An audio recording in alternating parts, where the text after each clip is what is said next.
diyaarada ay leedahay hay'adda qaramada midoobay ee Soomaaliya ka howlgasha isla markaana maanta ka kacday magaalada Beledweyne ee xarunta gobolka Hiiraan kuna socdaaleysay degmada Wisil ee gobolka Mudug oo ay ka socdaan howlgalladii ugu dambeeyay ee la doonayo in ururka Al-Shabaab looga sifeeyo deegaanada ay weli ka haystaan maamulka Galmudug ayaa waxa ay diyaaradaasi si qalad maanta kaga degtay deegaanka Xiindheere tuulo hoos tagta oo ay maamulaan gacantana ku hayaan ururka argagixisada ah ee Al-Shabaab.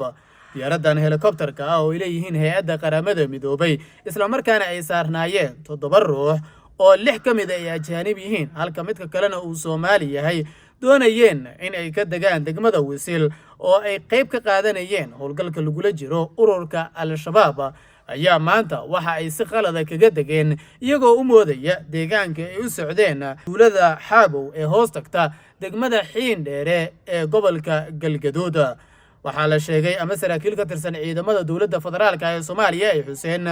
in diyaaradaasi ay doonayaan sidii ay ku soo badbaadi lahaayeen isla markaana shaqaale ka tirsan qaramada midoobay ay diyaaradaasi saarnaayeen haatanna dawladda federaalka ee Soomaaliya hay'adaha qaramada midoobay iyo wadamada Soomaaliya taageera in ay haatan ku leeyihiin sidii diyaaradaasi ay mar kale gacanta ugu soo dhigi lahaayeen kagana badbaadi lahaayeen ururka Al-Shabaab maadaama diyaaradaasi ay ka tagday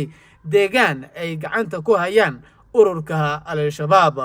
diyaarado ay leedahay dawladda Turkiga ayaa la sheegayaa iyo diyaarado kale in ay haatan dul heehaabayaan deegaanka Xiindheere ee gobolka Galgaduud ka tirsan oo isagana Al-Shabaab maamulaan iyo deegaanada kale ee hoostaga si ay mar uun u arkaan una soo badbaadiyaan diyaaradaasi helicopterka ah oo ay leedahay hay'adda qaramada midoobay iyo sidoo kale shaqaalihii diyaaradaasi saarnaayeen. ciidamo ka tirsan dawladda federaalka ee Soomaaliya oo deegaanadaasi aaga ku dhow muddooyinkii dambe howlgallo ka waday isla markaana doonayaan in deegaanadaasi ay gacanta ku dhigaan ayaa iyaguna dhankooda waxa ay ku howlan yihiin sidii mar uun ay u badbaadi lahaayeen shaqaalahaasi ka tirsan hay'adda qaramada midoobay ee Soomaalida iyo ajaanibta isugu jira sidoo kalena diyaaradaasi ay u badbaadi lahayd maadaama diyaaradani ay qayb weyn ka tahay howlgallada lagula jiro ururka argagixisada ah ee Al-Shabaab. dhinaca kale waxaa jira in muddooyinkii la soo dhaafay ama sanadihii dambe ay soo badanayeen